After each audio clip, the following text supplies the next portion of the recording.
Good morning. It's June 5th. John Berquist here. So today I am shooting the second in the series of my blog posts on disruptiveness or disruption. The last video and post on disruptive events that caused positive change in your life ended up in a lot of good discussion, and especially on Facebook. If you're on Facebook with me, you can see those. There's some really authentic, great stories that were shared, and I really appreciate that, as well as here on the blog. So the next one, or this one that I want to talk about, is disruptive people. We all have them in our lives. I've been disruptive to probably some of you, and maybe in the future I'll be disruptive to you. But what I'm after here is the disruptiveness that causes change. And we all can have a disruption that causes hurt, pain, those things. And in fact, those things can even lead to change. And for me as a connector, I like to connect people, but I connect people best when they are at their best, or they're achieving or reaching out in the goal to whittle away the rougher parts of their lives, the woundedness in their lives, to be who they were really meant to be. Then I can connect them to do the work that they need to do in the world, to be agents of change, which I think everybody is an agent of change to some degree. So, that said, this is about disruptive people. And so, when I started thinking about the most disruptive people in my life, I thought about authors.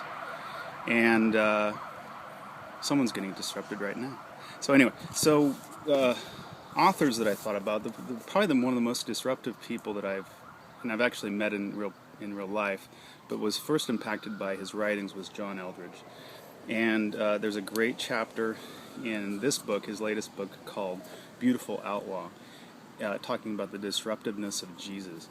And if you want to read that, you can go to the blog post that this is tied to and see that on Amazon.com, that quote itself. And it just talks about how beautifully disruptive he is in our lives to help us change and to help us grow. Anyway, so that's John Eldridge. Another author I don't have is Seth Godin here. I don't have his book, but I talk about him a lot.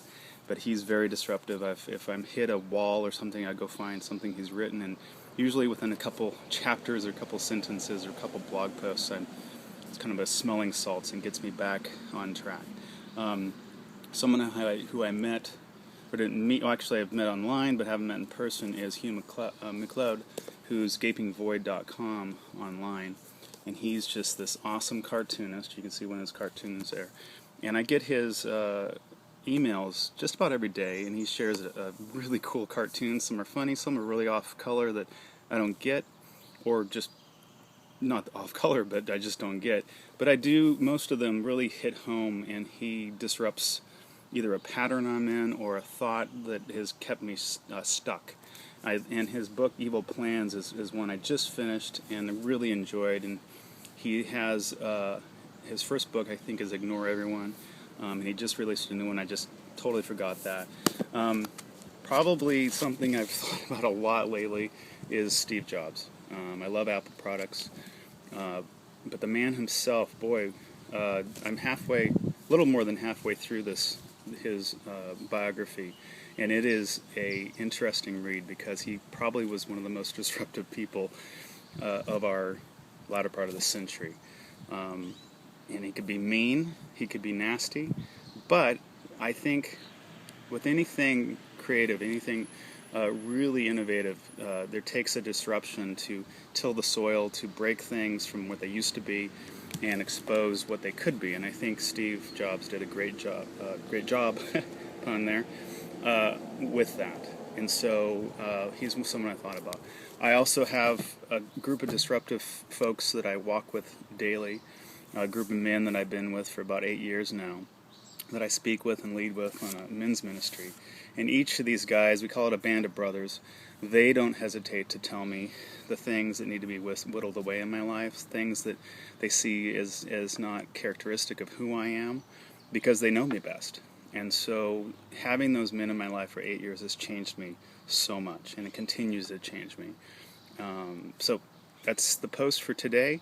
Please share your stories on disruptive people. The next post, hopefully, I think the next post is going to be about disruptive technology, and I hope to have a couple guests here, either video or written on the blog. Thanks, and have a great day, and connect with me here on the blog or on Twitter at John Fleury, and have a great day. Thanks.